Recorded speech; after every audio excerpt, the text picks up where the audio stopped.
할렐루야. 예수 그리스도 이름으로 하나님 말씀 증거하겠습니다. 오늘 함께 은혜 나누실 말씀 요나서 1장 1절에서 17절 말씀입니다. 요나서 1장 1절에서 17절 말씀 한 절씩 교독하도록 하겠습니다. 요나서 1장 1절에서 17절 말씀입니다. 찾으셨으면 제가 먼저 읽겠습니다. 여호와의 말씀이 아미떼의 아들 요나에게 임하니라. 이르시되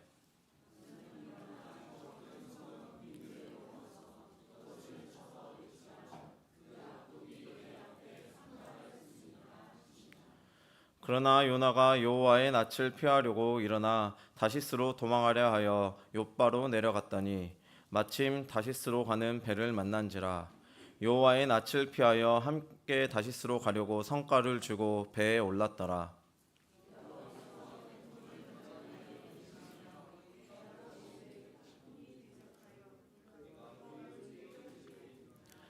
사공이 두려워하여 각각 자기의 신을 부르고 또 배를 가볍게 하려고 그 가운데 물건을 바다에 던지니라. 그러나 요나는 배 밑층에 내려가서 누워 깊이 잠이 든지라.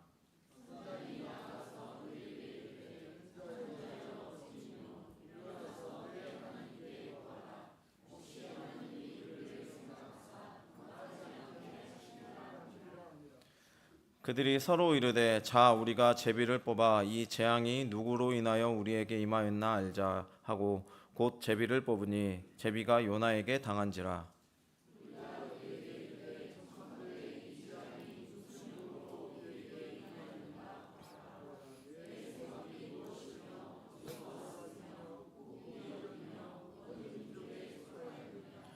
그가 대답하되 나는 히브리 사람이요 바다와 육지를 지으신 하늘의 하나님 여호와를 경외하는 자로라 하고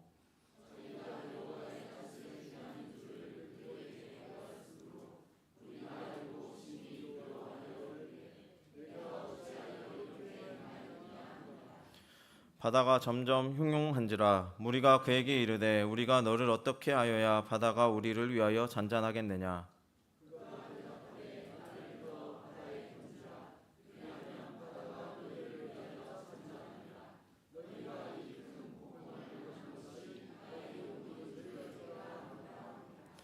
그러나 그 사람들이 힘써 노를 저어 배를 육지에 돌리고자 하다가 바다가 그들을 향하여 점점 더 흉흉함으로 능히 못한지라.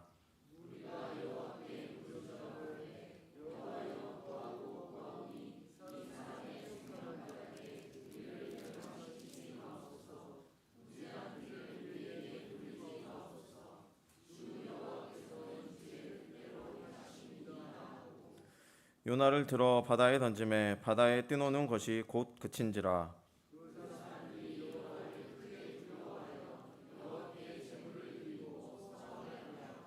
같이 읽겠습니다. 여호와께서 이미 큰 물고기를 예비하사 요나를 삼키게 하셨으므로 요나가 3일 3야를 물고기 배에 있으니라. 아멘. 네, 오늘 이 시간은 여호와의 낯을 피하려고라는 주제를 가지고 은혜 나누도록 하겠습니다. 오늘 본문 말씀인 요나서는 교회를 안 다니는 사람들도 한 번쯤은 들어봤을 정도로 익히 잘 알고 계시는 말씀이실 것입니다. 저도 잘 알고 있다고 생각을 했는데 이번 말씀을 준비하면서 이 묵상을 해보니까 제가 알고 있는 거는 단순히 물고기 배에 들어가서 니느웨로 갔다라는 정도뿐이었더라고요.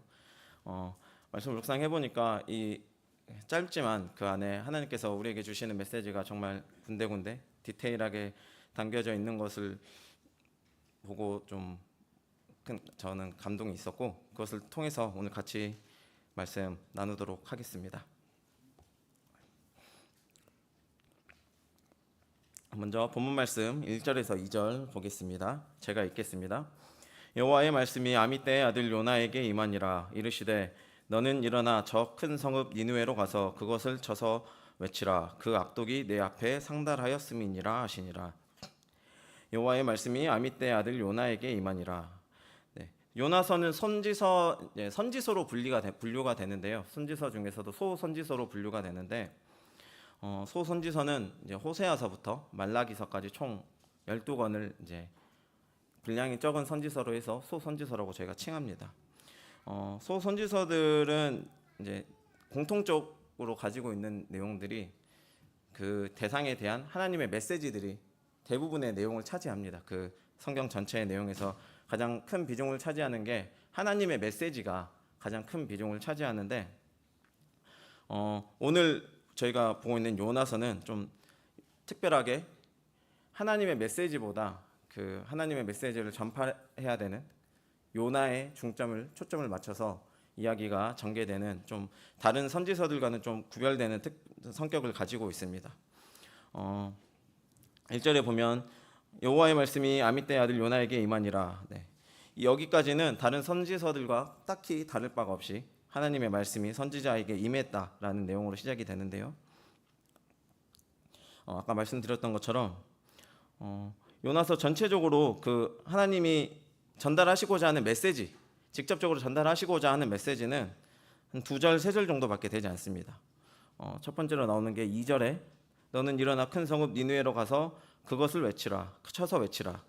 그 악독이 내 앞에 상달하였음이니라.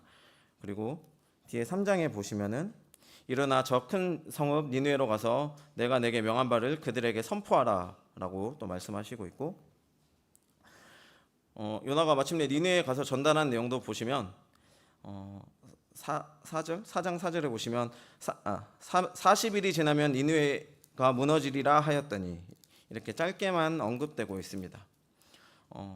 요나서 앞뒤로 있는 다른 선지서들을 보면은 대략적으로만 살펴봐도 그 대부분의 내용이 하나님이 직접적으로 전달하고자 하는 메시지가 대부분이라면은 이 요나서는 그것과 다르게 선지자 요나 인물 중심으로 또 시간의 흐름에 따라 전개되는 구조로 되어 있다는 것을 참고적으로 알아두시면 좋을 것 같습니다. 네, 2절에 보면 너는 일어나 저 큰 성읍 니느웨로 가서 그것을 쳐서 외치라. 그래서 큰 성읍 니느웨라고 표현이 되어 있는데요. 이 니느웨가 어디냐면은 당시 아수르 대표적인 도시 중에 하나였습니다. 현재로 보면은 이라크 지역에 있는 이라크 북부에 있는 모술 지역이라고 하는데요. 여기가 알아보니까 IS의 주거지가 되는 지역이었다고 하더라고요. 네. 이 니느웨라는 도시와 이 요나와의 상관관계를 좀 알기 위해서는 요나가 활동했던 시기나 이제 그런 시기와 나라를 좀 알 필요가 있는데요. 열왕기하 14장 25절 말씀 찾아서 읽겠습니다. 열왕기하 14장 25절 말씀 찾아서 읽겠습니다. 열왕기하 14장 25절 말씀입니다. 찾으셨으면 읽겠습니다. 시작. 이스라엘 하나님 여호와께서 그 종 가드 헤벨 아미떼의 아들 선지자 요나로 하신 말씀과 같이 여로보암이 이스라엘 지경을 회복하되 하맛 어귀에서부터 아라바 바다까지 하였으니. 네. 아미떼의 아들 선지자 요나로 하신 말씀과 같이 여로보암이 이스라엘 지경을 회복하되. 네. 여기서 나오는 여로보암은 성도님들이 익히 알고 있는 그 북이스라엘 초대 왕 여로보암은 아니고요. 북이스라엘의 13대 왕 여로보암 2세를 나타내는 말입니다. 즉 요나는 그 여로보암 2세의 시대 때 북이스라엘에서 활동했던 선지자였습니다. 요나가 활동했던 그 당시 정세를 보면 아수르는 일시적으로 쇠퇴기에 있었고요. 그리고 북이스라엘은 경제적으로도 번영하고 영토를 한참 확장하던 시기였습니다. 그래서 아수르가 일시적으로 쇠퇴기에 있긴 했지만 아수르는 결과적으로는 이 북이스라엘을 멸망시킨 나라로 늘 북이스라엘 입장에서는 그 북이스라엘을 위협하는 잠재적인 침략자였습니다. 그래서 하나님께서는 요나에게 이 이스라엘의 적대국인 아수르의 주요 도시인 니느웨에 가서 하나님 말씀을 전하라는 명령을 하신 것입니다. 2절 말씀 이어서 보겠습니다. 그 악독이 내 앞에 상달하였음이니라 하시니라. 성경에서 상달이라는 단어는 저희가 주로 기도가 상달되었다, 부르짖음이 상달되었다라는 용도로 대부분 사용이 됩니다. 네, 본문에서는 그 악독이 내 앞에 상달하였음이니라라고 나와 있는데요. 이 니누에도 소돔과 고모라처럼 하나님이 더 이상 지켜보지 못할 정도로 죄악이 가득한 도시였고, 또 그 죄악으로 인해서 하나님께서 요나를 통해 심판의 경고를 하려고 했다는 것을 저희가 알 수 있습니다. 이어서 3절 말씀 보겠습니다. 3절 제가 읽겠습니다. 그러나 요나가 여호와의 낯을 피하려고 일어나 다시스로 도망하려 하여 욥바로 내려갔더니 여기까지 우선 읽겠습니다. 2절에 보면 너는 일어나라고 하나님께서 말씀하셨는데 요나가 일어나기는 일어났습니다. 요나가 여호와의 낯을 피하려고 일어나. 그런데 일어나서 요나는 니느웨로 향하지 않았고 하나님의 낯을 피하기 위해 다시스로 가려고 했습니다. 이 다시스의 위치를 좀 더 자세히 알면은 요나가 어떤 마음이었는지 저희가 좀 더 이해를 할 수 있을 것 같은데요. 지도 한번 띄워주시겠어요? 이 지도에 보이시면은 여기 예루살렘 위에 있는 빨간 점이 욥바입니다. 이스라엘이고요. 니느웨는 욥바를 기준으로 북동쪽으로 약 800km 떨어져 있는 내륙에 있는 지역이고요. 다시스는 저 서쪽 끝에 있는 지금으로 치면 스페인 남부 지역입니다. 직선 거리로만 해도 4,000km 이상 되고 배를 타고 가는 항해 거리로는 5,000km 이상 되는 거리에 있는 정말 멀리 있는 당시에는 땅끝이라고 할 수 있는 도시였습니다.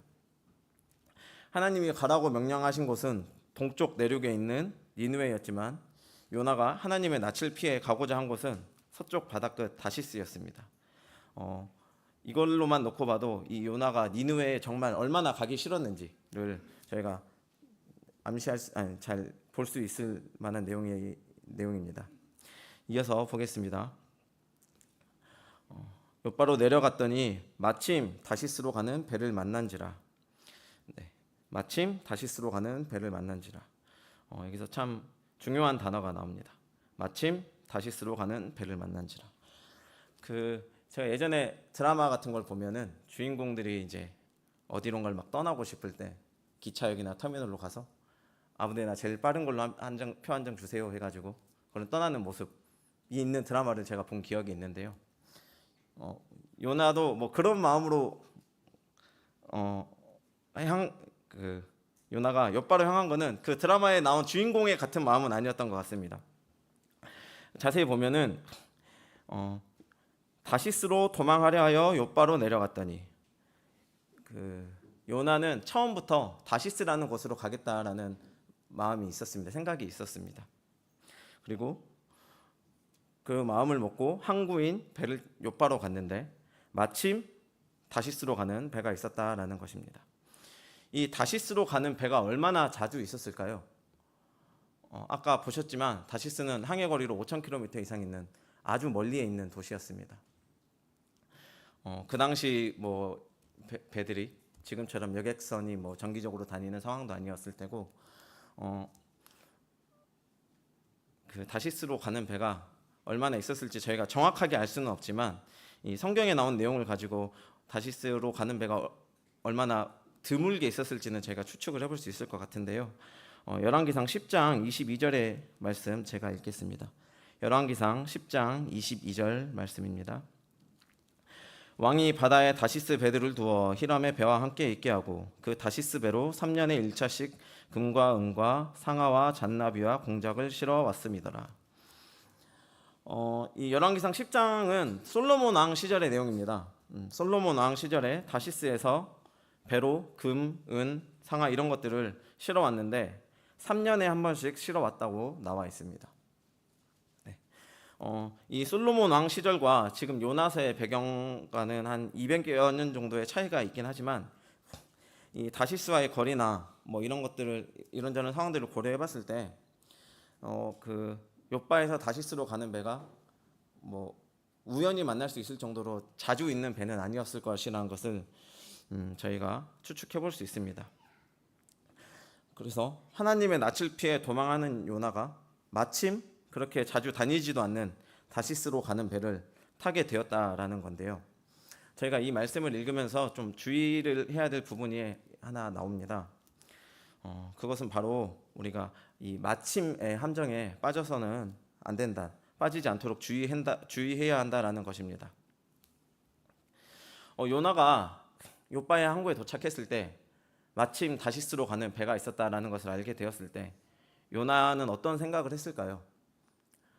성도님들께서 만약 요나의 상황이었다면 어떤 생각을 하셨을 것 같나요? 어라? 내가 하나님이 명령하신 것도 안 하고 도망가는 중인데 이렇게 상황이 풀린다고? 하나님께서 내 도망가는 걸 허락해 주시는 건가? 내 상황을 이해해 주시는 건가? 이런 생각을 하셨지 않았을까요? 우리가 살다 보면은 하나님이 지시하신 것과 지시하신 길과 다른 길로 갈 때 지금 이 요나의 상황처럼 일이 더 잘 풀린다거나 뭔가 행운이라고 여길 만한 상황들을 접하게 되는 경우가 자주 있습니다. 안식일에 시험 기간에 안식일 날 교회 안 나오고 시험 공부를 했는데 마침 그 시험 안식일에 공부한 범위에서 시험 문제가 나왔다던가, 아니면 회사에서 보너스를 받았는데 보너스 받은 돈으로 11조 안 하고 주식을 샀는데 마침 또 그 주식이 올랐다던가, 이런 상황들이 제 경험상으로도 적지 않게 우리가 경험할 수 있는 상황인 것 같습니다. 그런데 이런 상황들을 우리가 접했을 때 우리는 이 상황들을 이렇게 해도 하나님께서 복을 주시네 라고 오해를 할 수도 있습니다. 그래서 우리는 이런 마침의 상황이 하나님께서 허락하신 축복이 아니라 사탄의 역사인 것을 저희가 분별을 할 줄 알아야 합니다. 이것을 분별할 줄 아는 분별력이 없으면 사탄의 역사를 하나님의 축복으로 오해할 수도 있고, 마치 자기 자신의 잘못된 선택을 하나님께서 허락해 주시고 축복해 주신 것으로도 오해를 할 수 있게 됩니다. 마치 어떤 청년이 교회에서 멀리 떨어진 곳으로 이사하려고 했더니 마침 이사 가려는 곳 시세가 많이 떨어져서 좋은 집으로 이사를 하게 되었고, 또 그것을 하나님께서 길을 열어주신 것이라고 오해했던 것처럼 말입니다. 우리가 이런 상황을 분별해낼 줄 알아야 하는데, 문제는 이것을 분별해내는 게 생각보다 쉽지 않다라는 것입니다. 아니, 어렵다라는 것입니다. 왜 이것을 분별하는 게 어려울까요? 경험해보지 않는다면 충분히 알 수 있을 만한 일이라고 생각을 하실 수도 있습니다. 근데 이것을 분별하는 것이 왜 어렵냐면은 대개 이런 상황에 빠질 때가 우리의 신앙 상태가 좋지 않은 상황일 때 이런 상황에 많이 접하게 되기 때문입니다. 이 사람이 마침의 함정에 빠지는 때는 우리의 신앙이 이미 흔들리고 약해져 있을 때일 확률이 높습니다. 애당초 우리의 상태가 성령이 충만하고 신앙심이 깊은 상태였다면 이렇게 하나님의 낯을 피해서 도망가는 이런 상황을 만날 이유 자체가 없었지 않겠습니까? 우리가 하나님의 말씀대로 명령대로 순종하는 삶을 살 때 우리에게 좋은 일이 생긴다면 이게 하나님의 축복이 아니라 사탄의 역사일 것이라고 생각하는 사람이 누가 있을까요? 내가 안식일을 지키지 못하는 직업을 가지고 있었는데 안식일을 지키려고 직장을 그만뒀더니 마침 안식일도 지킬 수 있고 월급도 더 많이 주는 직장을 구했다라고 하면 이 마침이 사탄의 역사일지 하나님의 축복인지는 물어볼 필요도 없이 우리가 분별해낼 수 있을 것입니다. 하지만 우리 사람이 이 마침의 함정에 빠지는 순간은 우리가 하나님 말씀에 순종하지 않았을 때 주로 발생합니다. 말씀에 순종하지 않았을 때를 우리가 성령이 충만하고 우리의 신앙이 깊은 상태라고 보긴 어렵겠죠. 요나의 상황으로 한번 보겠습니다. 요나의 직업이 뭔지 아시나요? 요나는 선지자입니다. 하나님의 메시지를 백성들에게 전파해야 하는 종교적 지도자였습니다. 그런 요나가 하나님의 명령을 거부하고 하나님의 낯을 피하려고 하는 상황에서 이 마침의 상황을 접하게 된 겁니다. 요나서 1장에 보면 당시 요나의 신앙 상태를 나타내는 단어가 3번이나 나옵니다. 바로 내려가다라는 단어인데요. 3절에 보시면 욥바로 내려가는 이 내려가다라는 표현이 반복돼서 사용된 것을 요나의 신앙 상태와 빗대어 표현하기 위해서라고 얘기를 합니다. 욥바로 내려가고 배로 내려가고 또 그 배에서도 밑으로 내려가고 후에는 배에서 바다 밑으로 내려가는 상황을 보여줌으로써 이 요나의 신앙 상태가 바다까지 내려가 침체된 상황이었음을 보여주는 것이죠. 이렇게 요나도 선지자임에도 자신의 신앙이 바닥을 찍었을 때 이런 마침의 상황을 접하게 된 것입니다. 우리의 신앙이 약해지고 영적 분별력이 흐려질 때 우리에게도 이러한 마침의 유혹이 찾아올 수 있습니다. 우연처럼 보이는 기회, 또 너무나 완벽해 보이는 타이밍 뒤에 숨겨진 함정을 우리는 경계해야 합니다. 하나님의 뜻을 따르기보다 자신의 생각에 이끌려 하나님이 제시한 길과 다른 길을 택하려 할 때 사탄은 마침이라는 달콤한 미끼를 던질 것입니다. 마침 찾아온 기회가 정말 하나님의 축복인지 아니면 우리를 하나님께서 멀어지게 하는 함정인지 분별하는 지혜를 가질 수 있도록 늘 말씀과 기도로 무장하고 또 성령 충만한 삶을 살도록 노력하시는 저와 성도님들 되시길 원합니다. 네, 이어서 본문 말씀 4절 5절 보겠습니다. 본문 말씀 4절 5절 같이 읽겠습니다. 시작. 여호와께서 대풍을 바다 위에 내리심에 바다 가운데 폭풍이 대작하여 배가 거의 깨어지게 된지라. 사공이 두려워하여 각각 자기의 신을 부르고 또 배를 가볍게 하려고 그 가운데 물건을 바다에 던지니라. 그러나 요나는 배 밑층에 내려가서 누워 깊이 잠이 든지라. 이 3절에서 5절까지를 쭉 보시면 또 반복돼서 사용되는 단어가 이 내려가다 말고 또 있는데요. 3절, 4절, 5절에 한 번씩 사용됩니다. 무슨 단어인지 보이시나요? 바로 이 그러나라는 접속사입니다.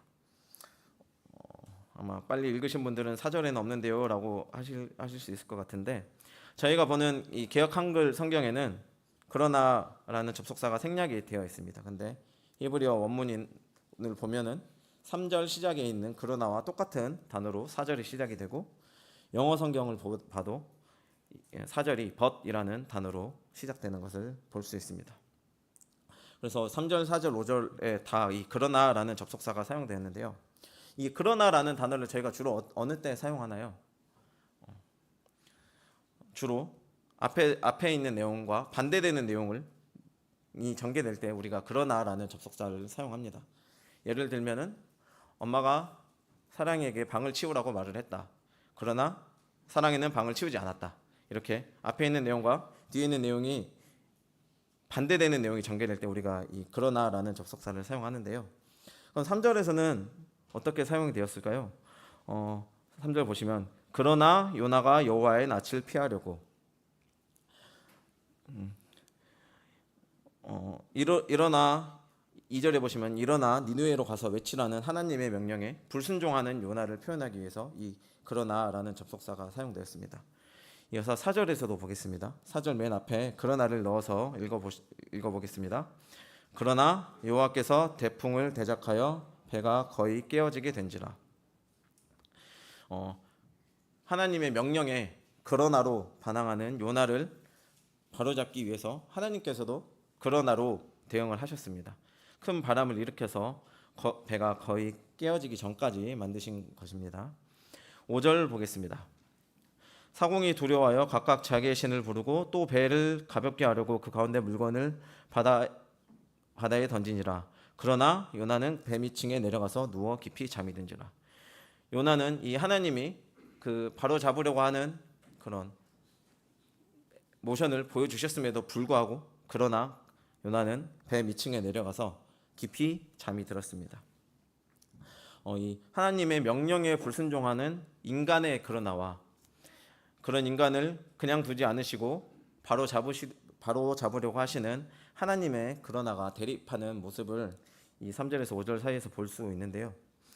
우리가 이 두 그러나가 대립하는 모습을 통해서 우리가 알 수 있는 사실은 이 인간의 그러나와 하나님의 그러나가 대립했을 때 인간의 그러나는 절대로 이 하나님의 그러나를 이길 수 없다라는 것입니다. 요나가 결국 어떻게 되었는지는 다들 잘 알고 계실 것입니다. 하나님의 낯을 피하기 위해서 저 멀리 도망가려고 다시스로 가는 배를 탔지만 하나님의 그러나에 가로막혀서 배에서 던져져 물고기 뱃속에서 3일 3야를 지내고 결국엔 하나님이 처음 말씀하셨던 것처럼 니느웨로 가서 말씀을 전파했지 않습니까? 요나뿐만 아니라 성경 어느 부분에서도 하나님의 말씀을 거스르고 하나님의 명령에 그러나로 대응해서 하나님의 뜻을 꺾은 사람은 없었습니다. 오히려 하나님의 그러나에 굴복하지 않고 버티면 버틸수록 더 많은 고생을 하게 된다는 것을 보여주고 있습니다. 본문의 요나가 그랬고 또 애굽의 바로왕도 그랬습니다. 그들은 고생 끝에 낙이 온 게 아니라 고생 끝에 강제적인 하나님의 말씀이 성취가 되는 것을 체험하게 됩니다. 이 요나와 같이 이렇게 인간의 그러나와 하나님의 그러나가 대립하는 상황은 얼마든지 우리가 경험했을 법한 상황입니다. 아니면 앞으로도 경험할 수 있을 법한 상황이라고 생각을 합니다. 이 요나의 말씀을 통해 배운 것처럼 인간의 그러나가 하나님의 그러나를 절대 이길 수 없다라는 사실을 기억하시고 하나님의 명령에 그러나가 아니라 그래서 그러므로로 같이 순종하실 수 있는 저와 성도님들 되시길 소망합니다. 네, 이어서 보겠습니다. 이제 여기서 이제 한 가지 의문점이 생길 것들이 있는데요. 도대체 요나는 왜 니느웨로 가는 것을 그렇게까지 싫어했을까요? 도대체 무슨 이유가 있길래 선지자라는 사람이 하나님의 명령을 무시하고 정반대인 다시스로 도망하려고 했을까요? 제가 어느 정도의 설명은 설교 앞부분에 드리긴 했는데 좀 더 자세히 들어가 보자면 아까 니느웨가 어느 나라의 도시라고 말씀드렸죠? 아수르였습니다. 네. 아수르는 아까 앞에 전반부에 설명드렸던 것처럼 북이스라엘을 멸망시켰던 나라입니다.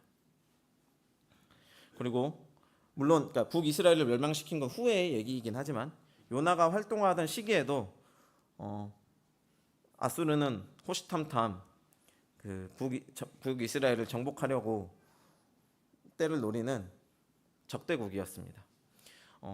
우리 지금으로 비교하자면은 한국과 그러니까 그 일제 강점기 이전에 한국과 일본의 관계를 생각하시면 비슷한 상황이지 않을까 생각을 합니다. 그런 적대국의 수도에 가서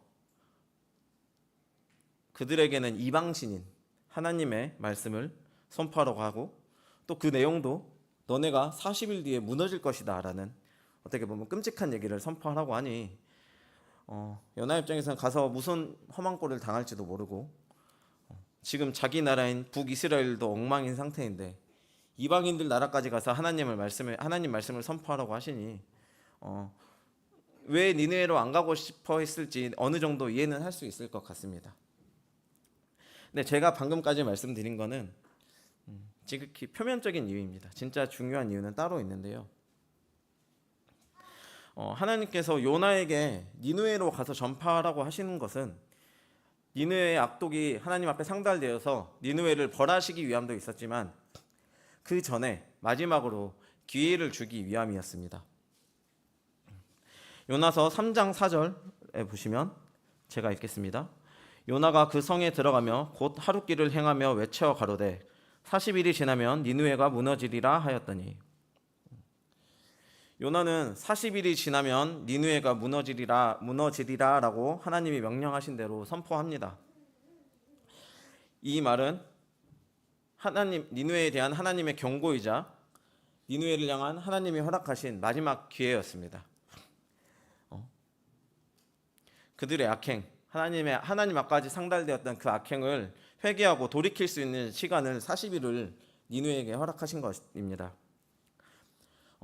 요나가 니느웨로 가장 가기 싫었던 가장 큰 이유는 바로 이것입니다. 요나는 이스라엘을 괴롭히는 니느웨가 이 아수르가 멸망하길 그 누구보다 간절히 원했습니다. 요나는 선지자였기 때문에 하나님이 어떤 분이신지 너무나 잘 알고 있었습니다.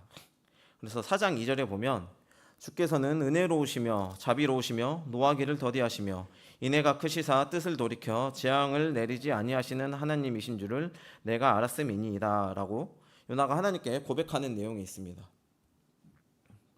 하나님께서는 자비로운 분이시기 때문에 저들 아수르가 혹시라도 그 하나님의 경고를 듣고 회개를 한다면 저들을 멸하지 않고 다시 살려주실 분이란 걸 요나는 알았기 때문에 그들의 멸망을 누구보다 바랬던 요나는 그들에게 회개할 기회조차 주는 걸 원치 않았습니다.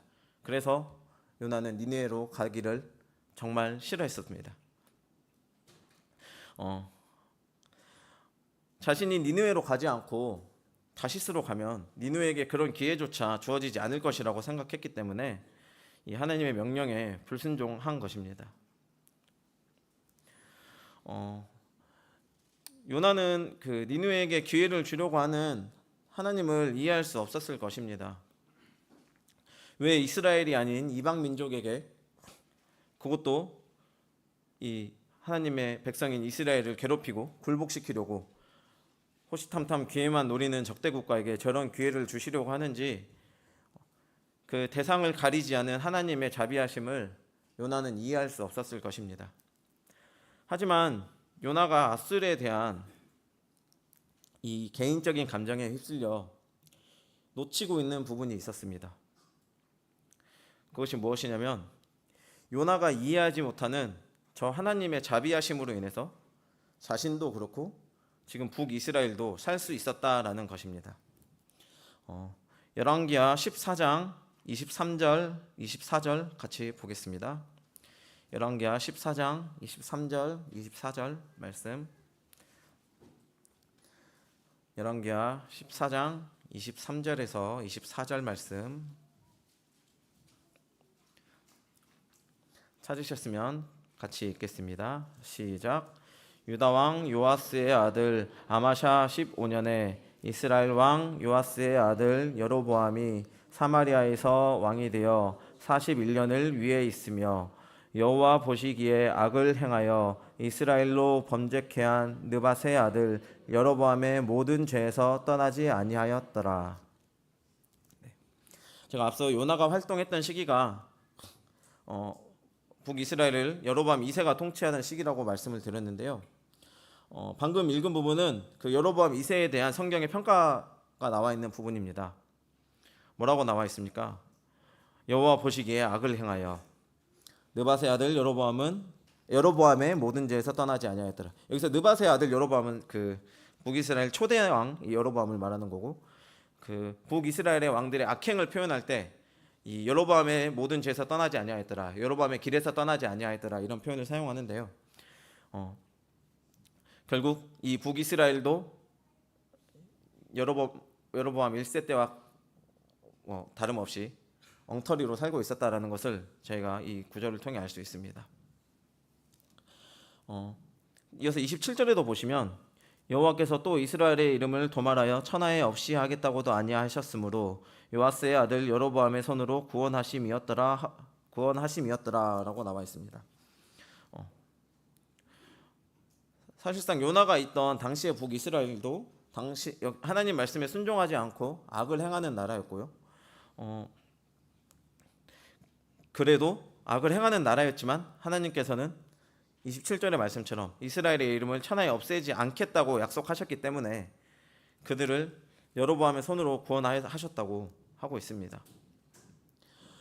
북이스라엘도 따지고 보면 니느웨와 다를 것 없는 상황이었고, 그들 역시 하나님의 자비와 긍휼로 목숨을 유지하고 나라를 유지하고 있는 상황이었던 것입니다. 요나 개인으로만 놓고 봐도 선지자가 감히 하나님의 명령에 저렇게 대놓고 반항하고 고집 피우고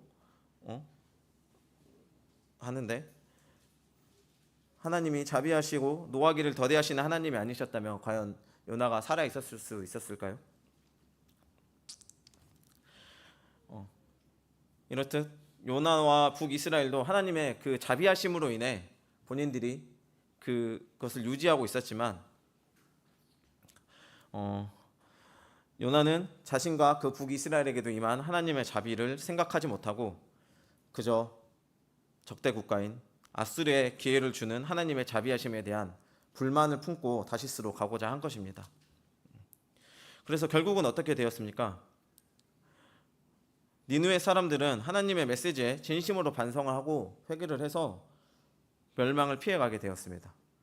오히려 요나만, 그 니느웨를 어떻게든 멸망시키고자 했던 요나만, 니느웨는 멀쩡하고 자신의 신앙만 내려갈 대로 내려가 안 좋은 결과를 보게 되었지 않습니까? 결국 이 아수르를 향한 요나의 안 좋은 감정이 아수르를 망하게 하는 게 아니라 요나의 자신의 신앙을 무너뜨리게 된 것입니다.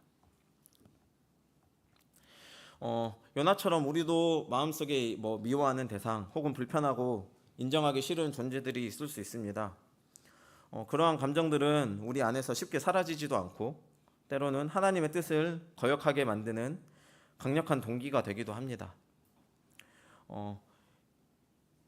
요나는 아수르에 대한 적대감과 그들의 멸망을 바라는 마음 때문에 자신에게 주어진 선지자로서의 사명도 회피하려 했습니다.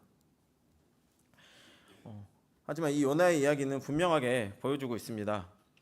우리가 미워하는 감정에 사로잡혀서 하나님의 뜻을 거스를 때 그 미움은 미워하는 대상에게는 아무런 영향을 주지 못한다는 사실을 보여주고 있습니다. 오히려 요나의 경우처럼 그 감정은 우리의 신앙을 무너뜨리고 영적인 삶을 피폐하게 만들며 또 우리 스스로를 고통스러운 상황으로 몰아넣게 된다는 것을 우리가 이 요나 말씀을 통해 꼭 기억해야 하지 않을까 생각합니다. 마지막으로 이 요나의 이야기를 통해 인간이 언제 하나님께 불순종하는지에 대해서 알아보도록 하겠습니다.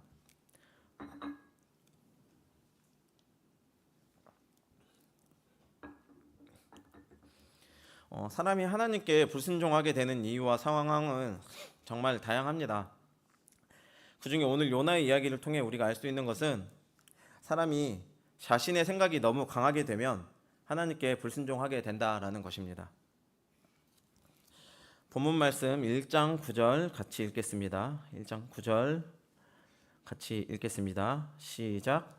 그가 대답하되 나는 히브리 사람이요 바다와 육지를 지으신 하늘의 하나님 여호와를 경외하는 자로라 하고. 네. 이 1장 9절은 요나가 이 요나서에서 처음으로 얘기를 하는 장면입니다.